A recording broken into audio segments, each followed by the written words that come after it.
એમ કે મારા બૈરી પોરસ એમ કે તમને કામ દી જોવાનું એમ કે તમે અમને કે જન્મ આપીને ગુનો કર્યો, અમારા માટે ઘર બનાવીને અમને શું કર્યું તમે, એવું બધું બોલે. હવે અમારી પાસે જેટલી શક્તિ હોય તમે ઘર બનાવીએ ને.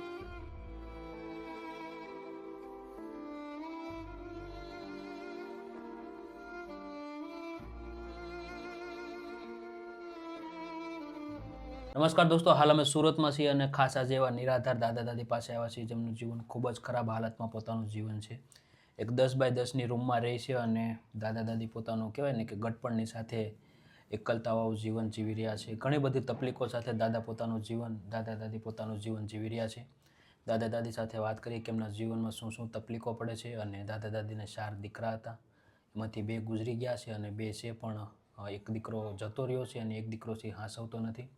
તો દાદી સાથે વાત કરી કે એમના જીવનમાં શું શું તકલીફો પડે છે અને પોતાનું ઘર કઈ રીતે ચલાવે છે. તો તમે કન્ટિન્યુ એપિસોડ જોવો અને તમારા દરેક ગ્રુપમાં શેર કરો.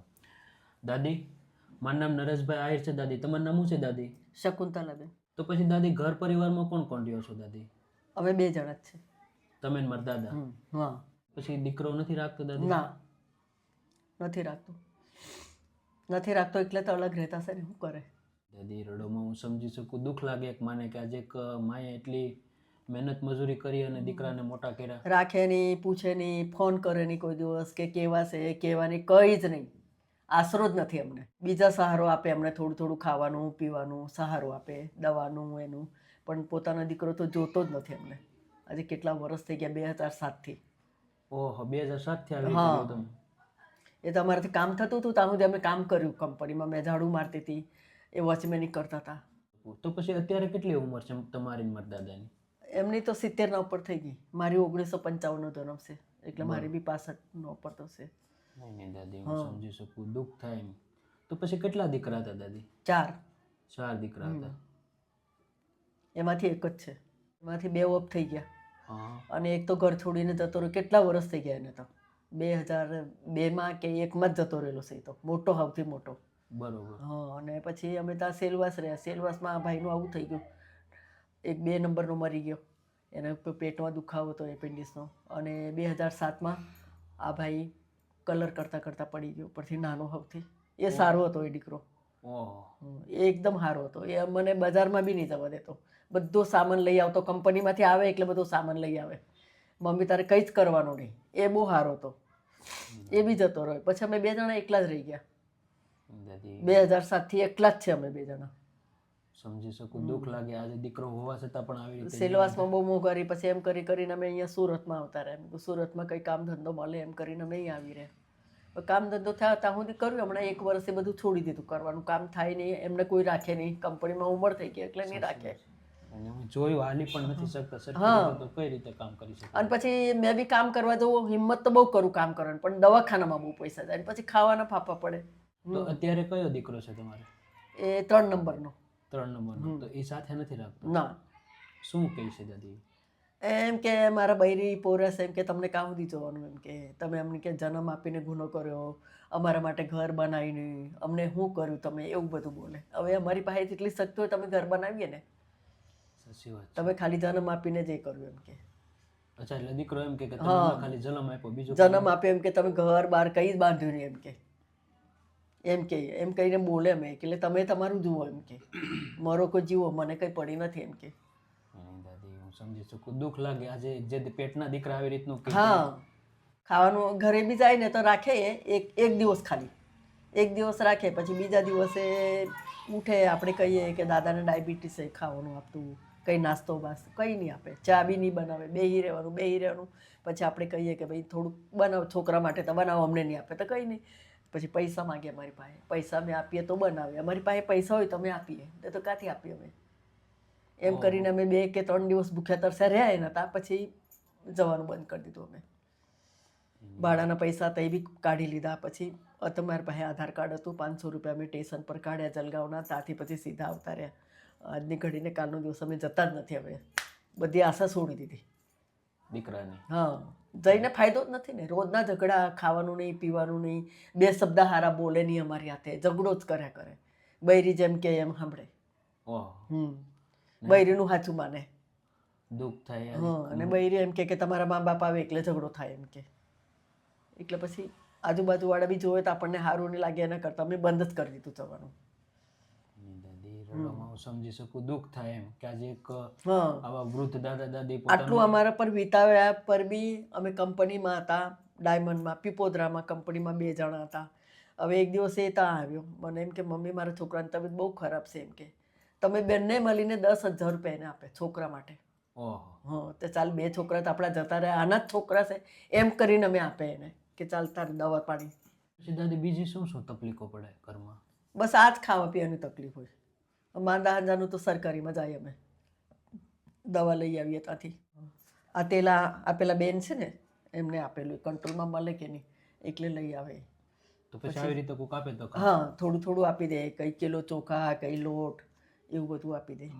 ઓહો, કઈ પેન્શનમાં રૂમ ભાડાના પૈસા આપી દઈએ, લાઇટ બિલ ને બધું, એમાંથી થોડું કંઈ બચે તેમાંથી એમ પછી અમે થોડું ઘણું લઈ આવીએ અને થોડું ઘણું આ લોકો આપી દે, એવું કરીને ખાઈએ અમે. એવો એટલે ઈ આપે તો હકા, નકર પછી હા, પછી એમાં જ ચલાવી લઈએ. દોસ્તો તમે જોઈ શકો કેવી રીતે લોકો જિંદગી પોતાની જીવે છે. ઘણા બધા લોકોને ભગવાને ઘણું બધું આપ્યું છે તો પણ એમ કહે છે કે મારી પાસે કશું નથી, પણ ક્યારેક આવા દાદા દાદીને મળો, આવા પરિવારોને મળો ત્યારે ખ્યાલ આવે કે જીવન કેવી રીતે જીવી રહ્યા છે. દાદા દાદી પાસે એટલું તેલ છે ઘરની અંદર, બીજું કોઈ તેલ નથી. હવે આ કેટલો ટાઈમ હાલશે દાદી? આ 2-3 ટાઈમ જરા જરા નાખીએ, 2-3 ટાઈમ જરા જરા થોડું થોડું નાખી દઈએ નામે. પછી ખાંડ ને મોરસ ને એવું બતાવો. ખાંડ તો ખાંડે પેલા બેન કંટ્રોલમાંથી લાવેલા ને, હા, 1/2 કિલો આપી ગયેલા. ચા પત્તી તો સવારે 10 રૂપિયાની લાવેલા. અચ્છા, આ 10 રૂપિયાની ચાયપત્તી હા, અહીંયાથી સવારે લાવ્યા. જોઈ શકો અને આ ખાંડ પેલી બેન કંટ્રોલમાં મળે ને તે થોડી અમને આપી દઈએ. આ ચોખા પેલા બેને જ આપેલા છે એટલે આવી રીતે આપે એ કહો. હા, કંપનીમાં જાય બેન તો એમને કંટ્રોલનું મળે, હા, એટલે આપી દે અમને થોડા ઘણા. ઘઉં મળે 2 કિલો, ચોખા મળે. તો પછી એટલે રાશનમાં આખું મહિને. હા, કઈ 1 કિલો લોટ લઈ આવીએ અમે, બાજરીનો વેચાતો 40-50 રૂપિયાનો 1 કિલો લોટ મળે, એ લઈ આવીએ. ને દાદી હું જોઈ શકું. એવી રીતના અમે દિવસ પાસ કરી લઈએ. પછી શું કરે? દોસ્તો તમે જોઈ શકો દાદા દાદી પોતાનું જીવન કઈ રીતે જીવે છે. આવી રીતે કોઈક થોડું ઘણું આપે તો એમાં એ પોતાનું ઘર ગુજરાન ચલાવે છે. આ ચોખા છે એક બેને આપેલા છે, જેને એના કંટ્રોલ ના આવે એ બધે આપી દે. રેશનિંગ ના આવે તો આવી રીતે દાદા દાદીને કોઈ આપે, ઘઉં છે, ચોખા છે, તો એમાં પોતાનું ઘર ગુજરાન ચલાવે અને 10-10, 20-20 રૂપિયાની સામોરસ લાવે અને એમાં પોતાની આજે સવારમાં જ લાવ્યા દાદી, આવડિયા જ લાવ્યા હતા. હા, સવારે જ લાવે દાદા લાવે. આવી રીતે 10 રૂપિયાની ચા હોય તો ચા લઈ આવે ને પોતાનું ઘર ગુજરાન ચલાવે. ઘરની હાલત તમે જોઈ, કશું જ એવી કાંઈ મોટી સુવિધા નથી કે પોતે કંઈ કરી શકે, મતલબમાં શાંતિથી જમી શકે. અત્યારમાં જે પણ રાશન છે એ આ એટલું જ છે. ચોખા છે થોડા કહેવા, અને આની અંદર 1 કિલો લોટ હશે, 1 કિલો 2 કિલો લાવેલા. એટલો એવો લોટ છે. આની સિવાય દાદીના ઘરમાં બીજું કશું જ નથી. અને આ કેટલો ટાઈમ હાલશે દાદી? 1 દિવસ? ના, 2-3 ટાઈમ થશે. 2-3 ટાઈમ. હા, એટલે 1 દિવસનું જ થયું ને. હા, એટલે 1-2 ટાઈમ હાલે એટલો લોટ છે. કેવી હાલાતમાં લોકો પોતાનું જીવન જીવે. મમરા પમડા ફમડા લઈ આવીએ 5-5 રૂપિયાને, એવું ચલાવી લઈએ. એટલે સેવ મમરા ખાઈને કાઢ નાખો. હા, ચા પીને. ચા પીએ એટલે ભૂખ નહીં લાગે. ખરી વાત છે. એની દાદી રડોમાં અમારથી જે પણ મદદ થાય ને એટલી મદદ કરવાની કોશિશ કરે દાદી.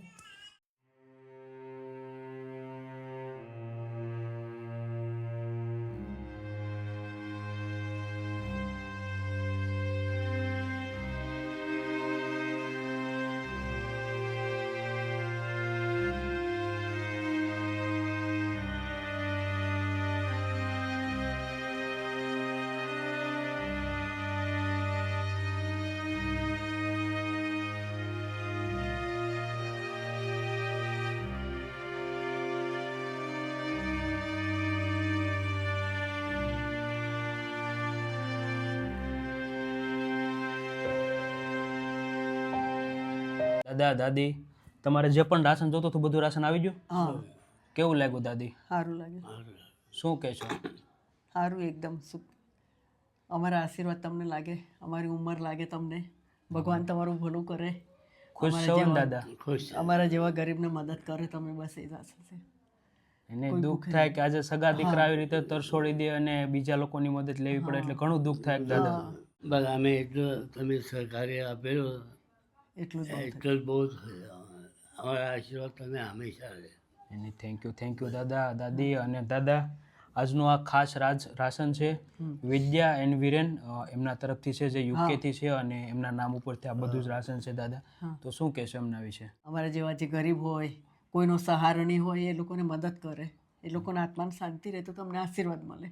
100% અને thank you so much Vidya and Viren કે તમે આજે એટલા દૂર હોવા છતાં પણ આ પરિવાર માટે અમારા પોતાના તમને કોઈ જોતા નથી, તમે ખાધું કે ભૂખ્યા છે પણ તમારે જેવાય મદદ કરી અમને, એટલે 100% અને થેન્ક યુ સો મચ ભાઈ અને બેન કે આજે તમે આ પરિવાર માટે રાશન મોકલ્યું છે. Thank you so much. ભગવાન તમને ખૂબ લાંબુ અને સ્વસ્થ આયુષ્ય આપે એવી પ્રાર્થના. બસ કહેવાનો ભાવાર્થ એ જ છે દોસ્તો કે સમાજમાં આવા ઘણા બધા પરિવારો છે જે આવી રીતે પીડાઈ રહ્યા છે.